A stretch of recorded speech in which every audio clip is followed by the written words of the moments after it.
बिस्मिल्लाहिर्रहमानिर्रहीम। अस्सलाम वालेकुम। Haris Jameel here. WordPress series की एक और वीडियो के साथ मैं आपकी खिदमत में हाजिर हूं और आज की इस वीडियो में मैं आप लोगों को बताऊंगा कि आप किस तरह जो है वो वर्डप्रेस के प्लगइन्स को यूज़ करके अपनी जो वेबसाइट है उसकी स्पीड को ऑप्टिमाइज कर सकते हैं। सो बगैर किसी टाइम ज़ाया किए let's move towards a video.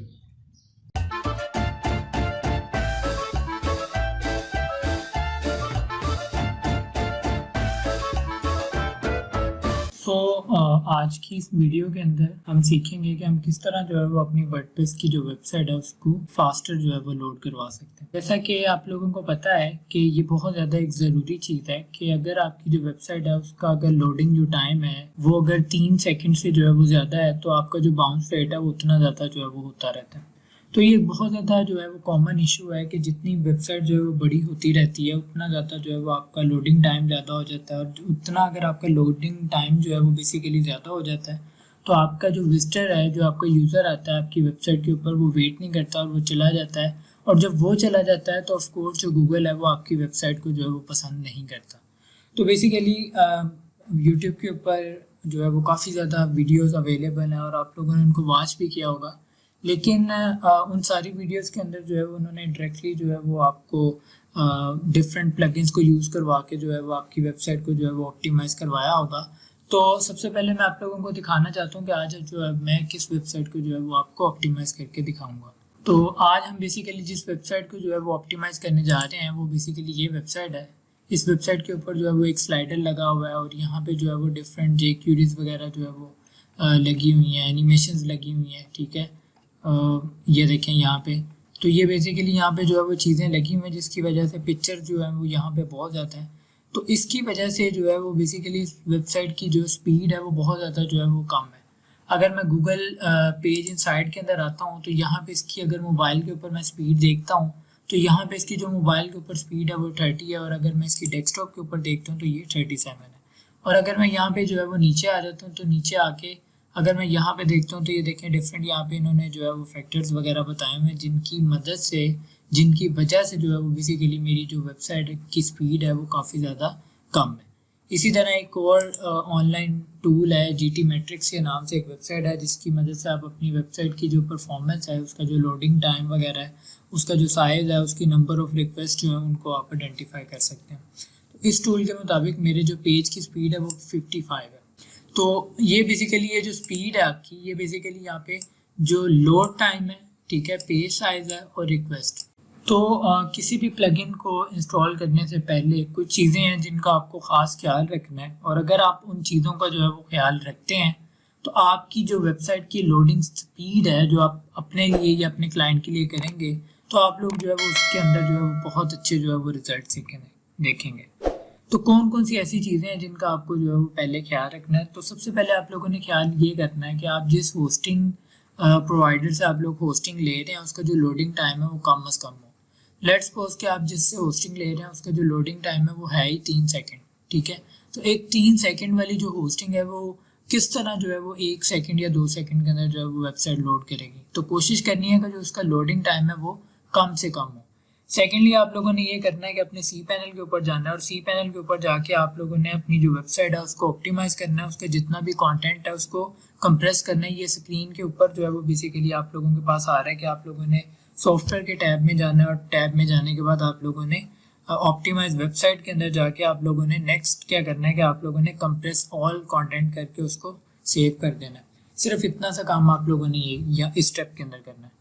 Third number के ऊपर आप लोगों ने कोशिश करनी है कि आप लोग लाइट थीम यूज़ करें जिसके अंदर कम से कम कोड हो, कम से कम जो है वो डेमोज वगैरह हो। तो आप लोगों ने लाइट जो है वो थीम इस्तेमाल करना है और वो रिस्पॉन्सिव थीम भी हो, मतलब वो किसी भी स्क्रीन के ऊपर अगर चला जाए तो वो प्रॉपर तरीके से जो है वो स्क्रीन के ऊपर, चाहे लैपटॉप है, चाहे आईपैड है, चाहे मोबाइल है, वो इन सब के ऊपर जो है वो प्रॉपर तरीके से जो है वो वर्किंग कर सके। उसके बाद अगर मैं फर्दर यहाँ पे बात करूँ तो आप लोगों ने कोशिश करनी है कि आप लोगों ने अपनी जो वेबसाइट है उसके साथ कोई ना कोई CDN जो है वो कंटेंट डिलीवरी नेटवर्क जो है उसको बेसिकली इंटीग्रेट करना है। तो अब आप लोगों ने उसका फ़ायदा ये होता है कि जब भी फॉर एग्जांपल मैं पाकिस्तान में बैठा हूँ और कोई मेरा जो वेबसाइट का जो सर्वर है वो बेसिकली मैंने कोई होस्टिंग जो है वो पाकिस्तान से ली हुई है, अव्वल तो मैं लेता नहीं हूँ, लेकिन कंसीडर कर लें कि मेरी जो वेबसाइट है वो पाकिस्तान के किसी सर्वर में पड़ी है और उसको जो है वो यूके का कोई जो पर्सन है वो मेरी वेबसाइट को जो है वो लोड करता है वहाँ से, तो बेसिकली वो यूके के सर्वर से जब रिक्वेस्ट पाकिस्तान के सर्वर पे आएगी तो वो बहुत ज़्यादा जो है वो टाइम टेकिंग होगा। तो ये CDN क्या करते हैं कि CDN के जो सर्वर्स हैं वो डिफरेंट कंट्रीज़ के अंदर पड़े होते हैं, तो ये क्या करते हैं कि आपकी जो वेबसाइट है उसका एक बैकअप जो है वो उस सर्वर के अंदर भी सेव कर लेते हैं।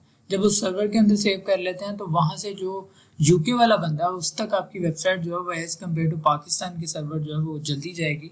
तो आप लोगों ने यहाँ पे Cloudflare या इसके अलावा जितने भी डिफरेंट जो CDN है उनको जो है वो आप लोगों ने इंटीग्रेट कर लेना है। लास्ट नंबर पे आप लोगों ने ये करना है कि आप लोगों ने अपने जो PHP का वर्जन है उसको कोशिश करें कि जो भी PHP का लेटेस्ट वर्जन आपके cPanel के अंदर अवेलेबल है आप लोगों ने जो है वो उसको लाजमी जो है वो अपग्रेड कर लेना है। अगर वो 5.4 है तो आप लोगों ने उसको 7.1 या 7.4 या जो भी उस टाइम अवेलेबल PHP का वर्जन है उसको आप लोगों ने जो है वो लाजमी कर लेना है। तो ये कुछ चीज़ें थी जो किसी भी प्लगइन को यूज़ करने से पहले आप लोगों ने इसका ख़ास ख्याल रखना है।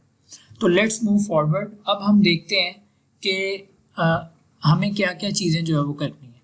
तो हमारी वेबसाइट के अंदर जो सबसे ज़्यादा चीज़ हमारी लोडिंग टाइम के ऊपर इफेक्ट कर रही होती है वो सबसे ज़्यादा जो चीज़ है वो बेसिकली हमारी इमेजेस है, ठीक है। तो इमेजेस को यूज़ करने के लिए डिफरेंट लोगों ने जो है वो प्लगइन्स को यूज़ करवाया है, बट मैं प्लगइन्स को रिकमेंड नहीं करता कि आप अपनी वेबसाइट के अंदर जो है वो एक्सेसिव प्लगइन ऐड कर दें, क्योंकि जब आप अपनी वेबसाइट के अंदर एक्सेसिव प्लगइन ऐड कर देते हैं तो उससे ये होता है कि आपकी जो लोडिंग स्पीड है वो बेसिकली कम होती रहती है उन प्लगइन्स की वजह से, एक्स्ट्रा प्लगइन्स की वजह से।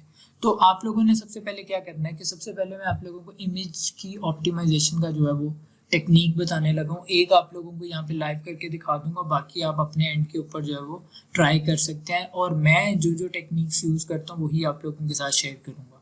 तो सबसे पहले आप लोगों ने क्या करना है कि आप लोगों ने एक वेबसाइट है उसका नाम है TinyPNG, ठीक है। इस वेबसाइट को आप लोगों ने जो है वो ओपन कर लेना है tinypng.com, ठीक है। जैसे ही आप लोगों ने इस वेबसाइट को जो है वो ओपन कर लिया, आप लोगों ने क्या करना है कि आप एट ए टाइम यहाँ पे जो है वो 20 पिक्चर जो है यहाँ पे ऐड कर सकते हैं और एक पिक्चर का जो मैक्सिमम साइज है वो 5 MB है। तो यहाँ पे देखिएगा ज़रा कि यहाँ पे अगर मैं कोई भी पिक्चर वगैरह ऐड करता हूँ, लेट्स सपोज अगर मैं इस पिक्चर की बात करूँ और इसकी प्रॉपर्टीज़ आप लोगों को दिखाऊँ तो इस पिक्चर का जो साइज़ है वो 2.28 MB है, ठीक है।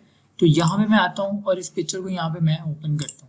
अब ये पिक्चर जो है राइट नो यहाँ पे अपलोड होगी, अपलोड होने के बाद जो है वही कंप्रेस होगी, कंप्रेस होते हुए ये क्या करेगी कि अपना जो साइज़ है वो 2.4 MB से उसको साइज़ को जो है वो रिड्यूस कर देगी। तो पिक्चर जो है वो बेसिकली उसका जो साइज़ है वो रिड्यूस हो चुका है। ये देखें 2.4 MB से ये पिक्चर का साइज़ जो है वो 3.5 KB पे जो है वो आके इसका जो साइज़ है वो आ गया।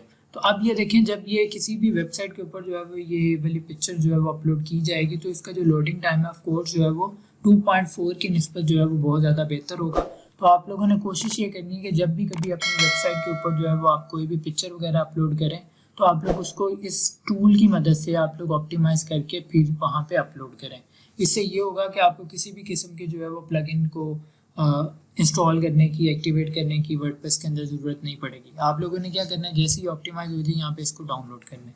तो पहला तरीकाकार जो मैंने आप लोगों को बताया वो बेसिकली TinyPNG के थ्रू था। दूसरा तरीकाकार ये है कि आप लोग उस पिक्चर को फेसबुक के ऊपर किसी भी फ्रेंड को सेंड कर लें, फेसबुक की पोस्ट क्रिएट करके आप उसको दोबारा से डाउनलोड कर लें, चाहे उसको फ्रेंड को सेंड करें और उसी पिक्चर को दोबारा डाउनलोड कर लें। आप देखिएगा कि उस पिक्चर का जो पहले साइज़ था और जो बाद में साइज़ है वो काफ़ी ज़्यादा चेंज हुआ होगा।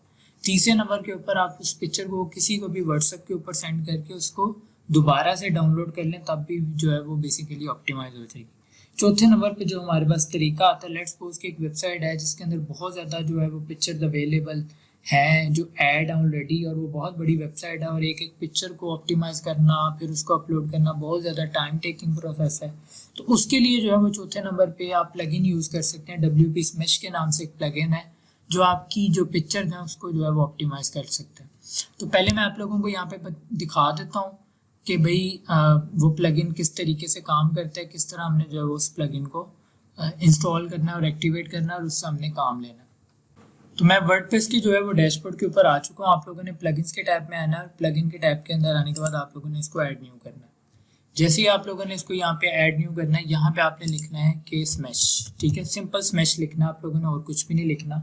आप लोगों के पास यहाँ पे इमेज ऑप्टिमाइजेशन कंप्रेस के नाम से लोड के नाम से जो है वो बेसिकली एक प्लगइन आ जाएगा। इसकी इंस्टॉलेशन देख लें, 1 मिलियन एक्टिव इंस्टॉलेशन है, ठीक है। और अगर यहाँ पे मैं देखूँ तो ये कंपेटिबल भी है वर्डप्रेस के लेटेस्ट वर्जन के साथ, और इसके अलावा जो है वो लास्ट अपडेटेड ये जो है वो 2 वीक्स पहले हुआ था।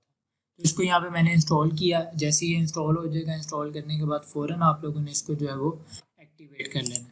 अब जैसे ही मैंने इसको जो है वो एक्टिवेट कर लिया है, एक्टिवेट करने के फ़ौरन बाद मेरे पास यहाँ पे लेफ्ट साइड बार के ऊपर जो है वो स्मैश का ऑप्शन आ जाएगा। मैंने क्या करना है, मुझे इसका प्रो वर्जन की ज़रूरत बिल्कुल भी नहीं है, इसका जो फ्री वर्जन है मेरे लिए वही जो है वो काफ़ी है। तो मैंने क्या करना है, स्मैश के ऊपर क्लिक करना है। करने के बाद यहाँ पे मैंने इसको डैशबोर्ड के ऊपर जो है वो आ जाना है इसके। जैसे ही जो है मैं इसके डैशबोर्ड के ऊपर आऊँगा तो मैं एट अ टाइम जो है ये ओवरऑल जितनी भी पिक्चर हैं उनको यहाँ पे लेकर आएगा, ठीक है। अब आप लोगों ने यहाँ पे जो है वो नीचे आ जाना। मैंने इसको कुछ भी नहीं करना, मैंने किसी किस्म का जो है वो सेटअप वगैरह नहीं करना, मैं खुद ही सारी पिक्चर्स को जो है वो ऑप्टिमाइज करूँगा। तो आप लोगों ने क्या करना है, आप लोग यहाँ पे जब ये लिखा हुआ है, ये बेसिकली हम जो है वो फ्री वाला वर्जन यूज़ कर रहे हैं, तो आप लोगों ने क्या करना है कि आप लोग एट अ टाइम जो है वो जस्ट 50 पिक्चर जो है वो स्मैश कर सकते हैं, मतलब उनको ऑप्टिमाइज कर सकते हैं। तो अगर यहाँ पे मैं बल्क स्मैश नो के ऊपर क्लिक करता हूँ तो ये सिर्फ 50 इमेजेस जो है वो यहाँ पे जो है वो उनको ऑप्टिमाइज करेगा। जैसे 50 इमेजेस जो है वो ऑप्टिमाइज हो जाएंगी, होने के बाद मुझे फिर एक दफ़ा जो है वो दोबारा बल्क स्मैश नो के ऊपर क्लिक करना पड़ेगा। नेक्स्ट 33 इमेजेस जो हैं वो उस फेज के अंदर जो है वो ऑप्टिमाइज होकर मेरी पूरी वेबसाइट की जितनी भी इमेजेस हैं वो ऑप्टिमाइज हो जाएंगी। तो ये वाला सिनेरियो तब है जब आपकी वेबसाइट के ऊपर बहुत ज़्यादा नंबर ऑफ पिक्चर्स पड़ी हुई हैं और आप उनको जो है वो ऑप्टिमाइज करना चाह रहे हैं, लेकिन आप उनको 1 बाय 1 जो है वो डाउनलोड करके फिर ऑप्टिमाइज नहीं कर सकते। तो इस प्लगइन की मदद से आप लोग काम कर सकते हैं।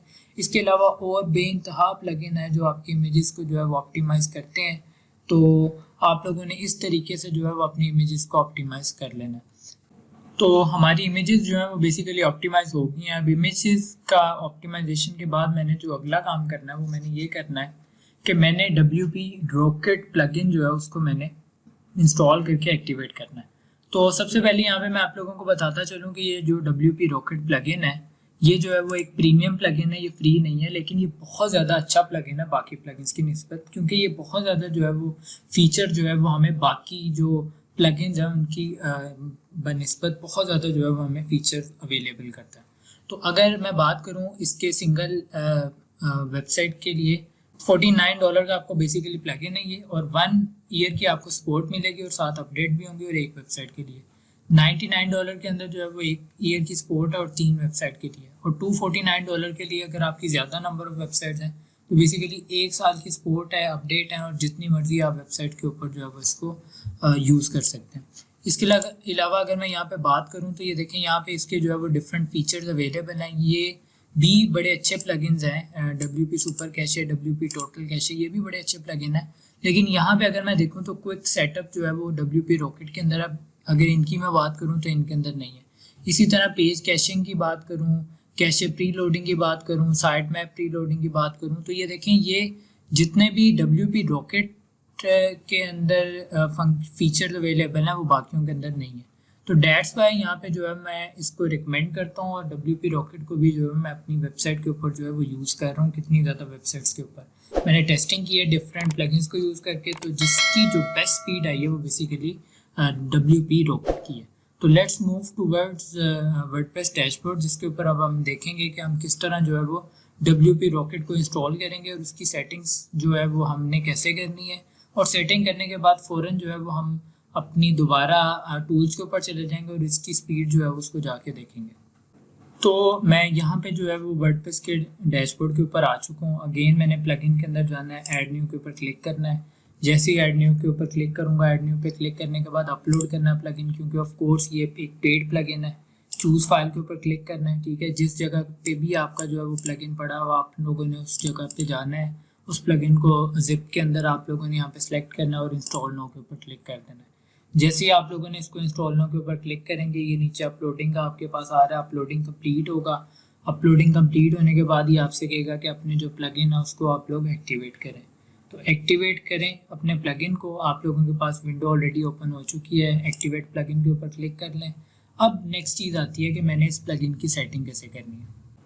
तो WP रॉकेट जो है वो बेसिकली मेरी वेबसाइट के ऊपर जो है वो एक्टिवेट हो चुका है। अब पहला काम मैंने ये करना है कि ये देखें यहाँ पे मैंने पहले भी जो है वो इस वेबसाइट का एनालिसिस किया था, ठीक है।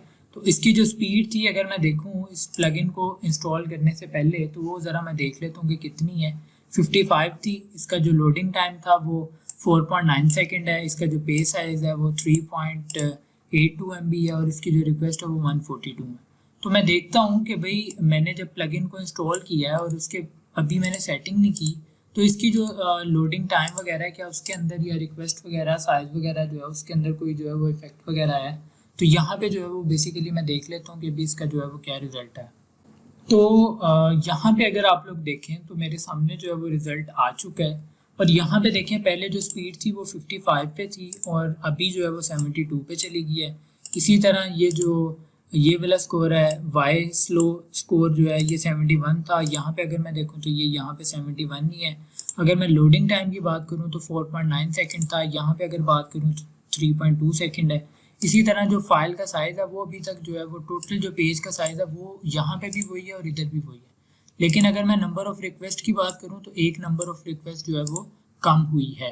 डेट्स मीन के प्लगइन इंस्टॉल करने से मेरा जो लोडिंग टाइम है वो 4.9 से जो है वो 3.2 के ऊपर आ चुका है। अब मैंने अगला काम क्या करना है कि मैंने करनी है इस प्लगइन की सेटिंग। तो इसको आप लोगों ने सेटिंग के टैब में आ जाना और सेटिंग के टैब के अंदर आपके पास यहाँ पे WP रॉकेट, ठीक है। तो आप लोगों ने इसको जो है वो ओपन कर लेना। अब ये प्लगइन काम क्या करता है? ये प्लगइन काम ये करता है कि आपकी जो वेबसाइट है उसका बैकअप अपने पास जो है वो स्टोर कर लेता है। जैसे कि आप लोगों को पता है कि जब भी कोई यूज़र आपकी वेबसाइट के ऊपर आता है और आपने कोई भी कैशिंग का जो है वो प्लगइन, कैशे का जो प्लगइन है वो अपनी वेबसाइट के ऊपर ऐड नहीं किया हुआ, तो उसके अंदर फिर ये होता है, बेसिकली होता ये है कि आपकी जो वेबसाइट का पेज है वो डिफरेंट सर्वर से जो है वो लोड हो रहा होता है, डिफरेंट रिसोर्सेज को जो है वो इकट्ठा कर रहा होता है। तो डिफरेंट रिसोर्सेज को जब वो इकट्ठा कर रहा होता है तो उसके अंदर ये आता है कि आपकी जो लोडिंग टाइम है वो बहुत ज़्यादा जो है वो ज़्यादा हो जाता है। तो जब आपका लोडिंग टाइम जो है वो ज़्यादा हो जाता है तो ऑफ कोर्स यूज़र जो है वो वेट करना पसंद नहीं करता, वो आपकी वेबसाइट को जो है वो छोड़ के चला जाता है और आपका जो बाउंस रेट है वो ज़्यादा हो जाता है। तो इस तरह के जितने भी प्लगइन हैं ये काम क्या करते हैं कि एक दफ़ा जब आपकी वेबसाइट को लोड करके अपने पास रख लेते हैं, जब भी यूज़र आता है तो यूज़र को ये बेसिकली जो इनके पास कैशे उस पेज की स्टोर होती है वो आप लोगों के जो विजिटर्स हैं, आप लोगों के जो यूज़र्स हैं उनको डिस्प्ले करवा देता है, कंटेंट देखता है और सेटिस्फाई होके जो है वो आपका जो बाउंस रेट है वो आपको बहुत कम हो जाता है फिर उससे। तो डैशबोर्ड के ऊपर कुछ भी कोई इतना खास नहीं है, यहाँ पे आपने जो है वो कुछ भी नहीं करना। फिलहाल आप लोगों ने डायरेक्टली क्या करना है कि आप लोगों ने यहाँ पे कैशे के जो है वो टैब में आ जाना, ठीक है। तो कैशे ये ऑलरेडी जो है उन्होंने मोबाइल कैशे की जो फंक्शनैलिटी है वो उन्होंने enable cache for mobile devices की हुई है, ठीक है। और यहाँ पे आप इसको भी जो है वो चेक मार्क कर सकते हैं कि separate cache mobile file for mobile devices, ठीक है। तो मोबाइल डिवाइसेस के लिए जो है वो बेसिकली जो कैशे है वो अलग से जो है वो स्टोर हो, ये एक बेस्ट प्रैक्टिस है, आप लोगों ने इसको जो है वो कर लेना है। उसके बाद यहाँ पे अगर मैं बात करूँ फॉर एग्जांपल, अगर आपकी बहुत बड़ी वेबसाइट है लाइक वूकॉमर्स की कोई वेबसाइट है जहाँ पे यूज़र ने, या कोई मेंबरशिप की साइट है जहाँ पे किसी यूज़र ने जो है वो लॉग इन होना है, तो I will recommend you all कि आप इसकी भी जो कैशे है उसको भी अनेबल जो है कर लें, ताकि उन यूज़र्स को वो वाला पेज मिल जाए जो बेसिकली इस प्लगइन ने अपने पास जो है वो स्टोर करवाया हुआ। और अगर आपकी कोई छोटी ब्लॉग टाइप की वेबसाइट है जहाँ पे किसी भी जो आपका विजिटर है उसने लॉगिन नहीं करना, तो मैं इसको जो है वो आप लोगों को रिकमेंड नहीं करूँगा कि आप लोग जो है वो इसको ये करें। उसके बाद कैशे लाइफ टाइम, कितनी देर तक जो आपका कैशे है वो इसके पास स्टोर हो, उसके बाद ये ऑटोमेटिकली जो है उसको रीबिल्ड करे। तो यहाँ पे अगर आपकी कोई ऐसी वेबसाइट है जो बहुत जल्दी जो है वो फ्रीक्वेंटली जो है उसके अंदर अपडेट आती है, चेंज आती है, तो फिर आप उसका यहाँ पे जो टाइम स्पैन है उसको आप कम रखें। अगर आपका जो कंटेंट है वो काफ़ी देर के बाद जो है वो अपडेट वगैरह होता है तो फिर इसका टाइम अगर आप बढ़ा भी दें तो कोई इतना ज़्यादा जो है वो मसला नहीं है। तो यहाँ पे आप लोगों ने क्या करना है, ये करने के बाद आप लोगों ने यहाँ पे इसको सेव चेंजेस कर देना। तो हमारी जो चेंजेस हैं वो बेसिकली सेव हो चुकी हैं। अब आप लोगों ने यहाँ पे जो है वो नेक्स्ट टैब के अंदर आना, और ये जो टैब है ये बेसिकली फाइल ऑप्टिमाइजेशन का टैब है। जैसा कि आप लोगों को पता है कि आप लोगों की जो वेबसाइट है उसके बिहाइंड जो है वो कोई ना कोई HTML CSS जावास्क्रिप्ट इस तरह का जो है वो कोड पड़ा होता है। तो यहाँ पे अगर मैं बात करूँ तो ये क्या करता है कि आपके कोड के अंदर जितने भी कोई कमेंट होते हैं, कोई भी जो है वाइट स्पेसेस वगैरह होती हैं, ये बेसिकली मैनीफाई के अंदर ये होता है कि आपके कोड का जो नंबर ऑफ लाइंस है उसको रिड्यूस कर देता है। उससे क्या होता है कि आपकी जो वेबसाइट की स्पीड है वो काफ़ी ज़्यादा जो है वो ऑप्टिमाइज हो जाती है। लेकिन यहाँ पे हमें जो है वो एक इशू फेस करने को मिलता है, और वो इशू फेस करने को ये मिलता है कि जब हम अपनी वेबसाइट का जो कोड है HTML का, CSS का, जावास्क्रिप्ट का, जब हम इसको जो है वो करते हैं तो हमारी वेबसाइट की जो कुछ फंक्शनैलिटीज़ हैं वो काफ़ी ज़्यादा जो है वो इफेक्ट भी हो जाती हैं। तो आप लोगों ने इसको करने के बाद अपनी वेबसाइट को चेक कर लेना है कि आपकी जो वेबसाइट की जो स्टाइलिंग वगैरह है या स्ट्रक्चर वगैरह वो चेंज तो नहीं हुआ, वो इफेक्ट तो नहीं हुआ। ये आप लोगों ने लाजमी ख़ास तौर पे ख्याल रखना है। तो यहाँ पे आप लोगों ने क्या करना है, मैनीफाई HTML भी कर दें, remove string query string from static resources. अब आपके कोड के जो है वो बेसिकली जो फाइल्स आप करते हैं, मॉडिफिकेशंस करते हैं, उसके जो है वो डिफरेंट जो है वो वर्जन बनने लग जाते हैं। ठीक है, इस तरह का जो है वो अगर आप लोग अपने कोड में देखें style.css का या बाकी अगर आप लोग देखें तो वहाँ पे जो है वो वर्जन बनने लग जाते हैं। तो ये क्या करेगा, ये जितने भी एक्स्ट्रा वर्जन बनने पड़े होंगे वो सबको जो है वो रिमूव कर देगा। इसका मतलब ये है कि एक्स्ट्रा रिसोर्सेज को ये रिमूव कर रहा है। उसके बाद आप लोगों ने अगला काम क्या करना है कि यहाँ पे आप लोगों ने मैनीफाई CS भी कर देना। ठीक है, एक्टिवेट मैनीफाई CS इसको भी कर दें। उसके बाद कंबाइन CSS की जितनी भी फाइल है उन सबको जो है वो कंबाइन कर ले, एक में रिड्यूस कर ले। उसके बाद अगर यहाँ पे कुछ आप CSS की फाइल जो है उनको एक्सक्लूडेड करवाना चाहते हैं तो यहाँ पे आप लोग वो वाली फाइल का जो है वो लिंक जो है वो यहाँ पे आप लोग जो है वो URL जो है वो पेस्ट कर देंगे। उसके बाद आप लोगों ने क्या करना है कि यहाँ पे ऑप्टिमाइज CSS डिलीवरी भी कर देना है, इसको भी आप लोगों ने। उसके बाद अगर यहाँ पे मैं नीचे आता हूँ तो मैनीफाई जावास्क्रिप्ट का कोड भी, इसको भी यहाँ पे एक्टिवेट करें। अगर सेम एक्सक्लूड कुछ करवाना चाह रहे हैं, ये भी कंबाइन जावास्क्रिप्ट फाइल, ये भी ज़रूरी है, ये भी आप लोगों ने करना है। और अगर फॉर एग्जांपल ये कोई आपका पेज, ये ऊपर इसने नोटिफिकेशन दिया था आपको, अगर फॉर एग्जांपल अगर आपकी जो वेबसाइट है उसकी कुछ जो चीज़ें हैं वो ब्रेक होती हैं तो आप लोग इसको जो है वो दोबारा यहाँ पे अनचेक करके उसको टेस्ट कर सकते हैं। तो यहाँ पे अगर नीचे आते हैं, अगर आप कोई एक्सक्लूड इन लाइन जावास्क्रिप्ट करवाना चाहते हैं तो यहाँ पे उसको कर दें। इसी तरह अगर मैं यहाँ पे आता हूँ तो यहाँ पे भी मैं अगर कोई जावास्क्रिप्ट की पूरी फाइल जो है वो करना चाहता हूँ तो ये मैंने यहाँ पे उसका URL पेस्ट कर देना। ये करने के बाद मैंने क्या करना है कि ये लोड जावास्क्रिप्ट डेफर्ड, इसके ऊपर क्लिक करके मैंने यहाँ पे क्या करना है कि मैंने यहाँ पे सेव चेंजेस कर देना। इसके अलावा यहाँ पे आप लोगों ने देख लेना सेफ मोड फॉर jQuery, ये आपको रिकमेंडेड कर रहा है, लेकिन इससे भी आपकी जो वेबसाइट की फंक्शनैलिटी है वो ब्रेक हो सकती हैं। तो 1 बाय 1 चीज़ों को टेस्ट करना आप लोगों ने, देन ही आप लोगों ने ये काम करना।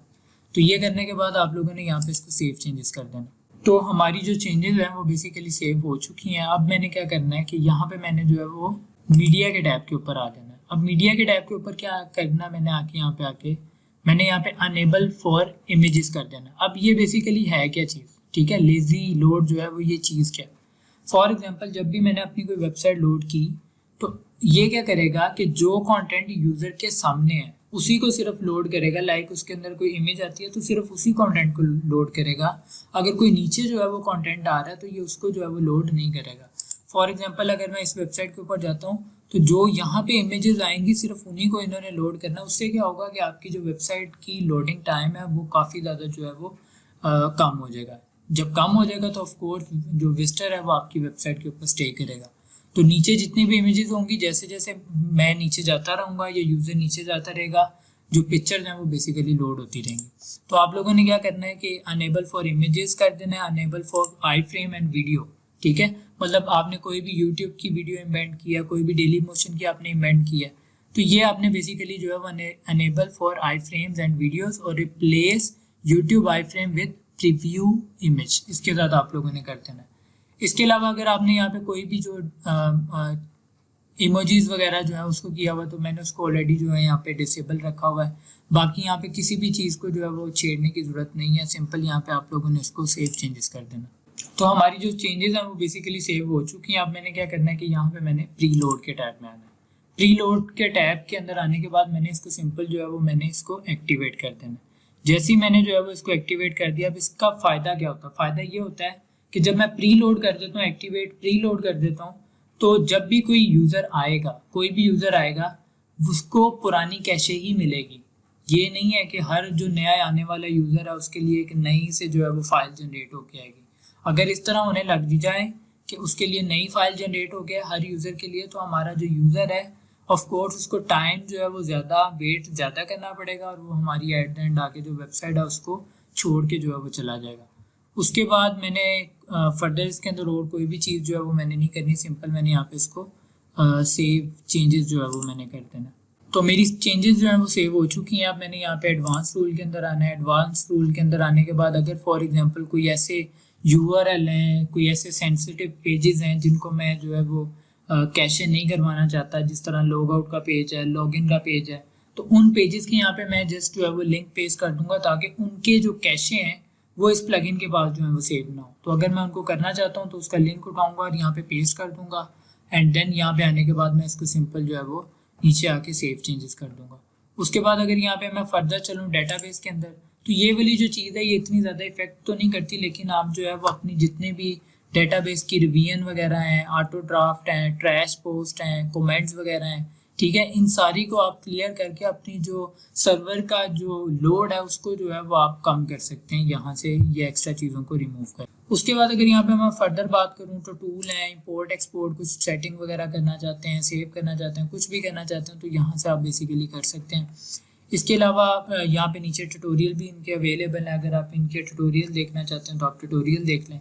लास्ट के ऊपर जो बेसिकली हमारे पास चीज़ है वो बेसिकली ऐड ऑन, ठीक है। तो अगर मैं यहाँ पे ऐड ऑन में आता हूँ तो यहाँ पे बेसिकली आप browser caching for Google analytic अगर आप करना चाहें तो यहाँ से आप उसको ऑन कर सकते हैं, ठीक है। फेसबुक के पिक्सल को जो है वो अगर आप करना चाहें तो ये भी आप जो है वो यहाँ पे कर सकते हैं। क्लाउड फ्लेयर को यहाँ पे मैंने ऑन किया, ठीक है। जैसे ही मैंने यहाँ पे क्लाउड फ्लेयर को यहाँ पे मैंने ऑन कर दिया, मॉडिफाई ऑप्शन के ऊपर यहाँ पे मैं क्लिक करूँगा। अब आप लोगों ने क्या करना है कि अपने क्लाउड फ्लेयर के अकाउंट में जाना है। यहाँ पे आपको बेसिकली जो है वो ग्लोबल एपीआई की आप लोगों को उस अकाउंट में मिल जाएगी। आपके अकाउंट का ईमेल आईडी आप लोगों ने आपने यहाँ पे एंटर करना है और ये करने के बाद आप लोगों ने यहाँ पे जूम आईडी के ऊपर जो भी आपको वहाँ से जूम आईडी मिलेगी वो आप लोगों ने यहाँ से कर लेनी है। और ये करने के बाद आप लोगों ने सिंपल क्या करना है, यहाँ पे आने के बाद आप लोगों ने ये सेव चेंजेस कर देना है।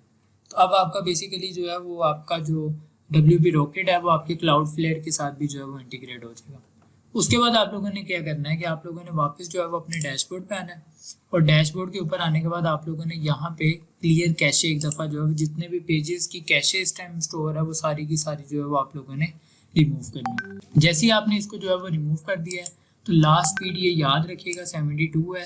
इसी तरह इसका जो फुली लोडेड टाइम है वो 3.2 सेकेंड है।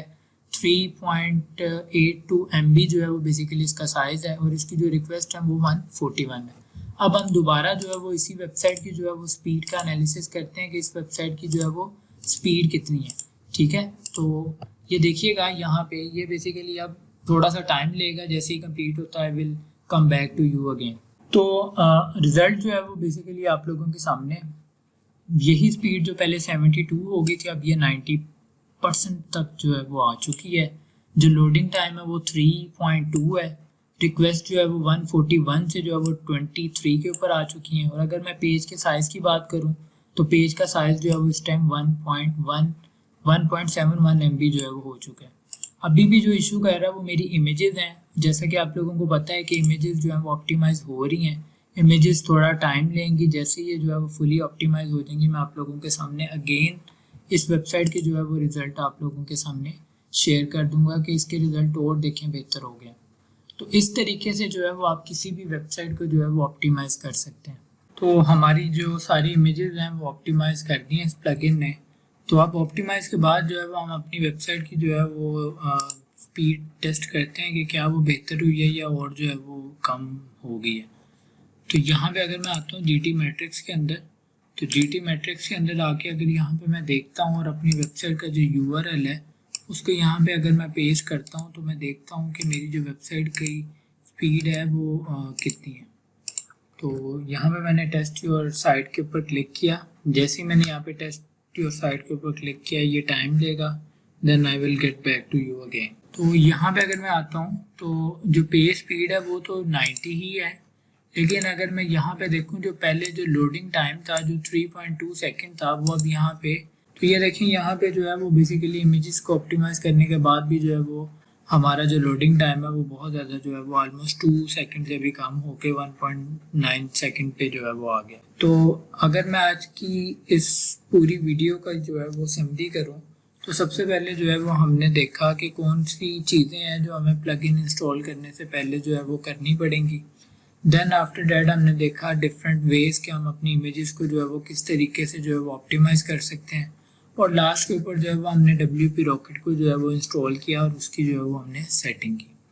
तो उम्मीद करता हूँ कि आपको आज की ये हमारी जो वीडियो है ये पसंद आई होगी। अगर आपको आज की वीडियो पसंद आई है तो इस वीडियो को लाइक, कमेंट, शेयर लाजमी करें और हमारे चैनल को भी जो है वो सब्सक्राइब कर लें। और सब्सक्राइब के बटन के बिल्कुल साथ बेल आइकन का बटन है, उसको दबाना मत भूलिएगा ताकि हमारी आने वाली जो वीडियोज़ हैं उनका नोटिफिकेशन आप तक टाइमली पहुँच सके। तो अपना बहुत ज़्यादा ख्याल रखिएगा, दुआओं में याद रखिएगा। एक नई वीडियो के साथ आपकी खिदमत में हाजिर हूँगा। अल्लाह हाफिज़, अल्लाह निगहबान।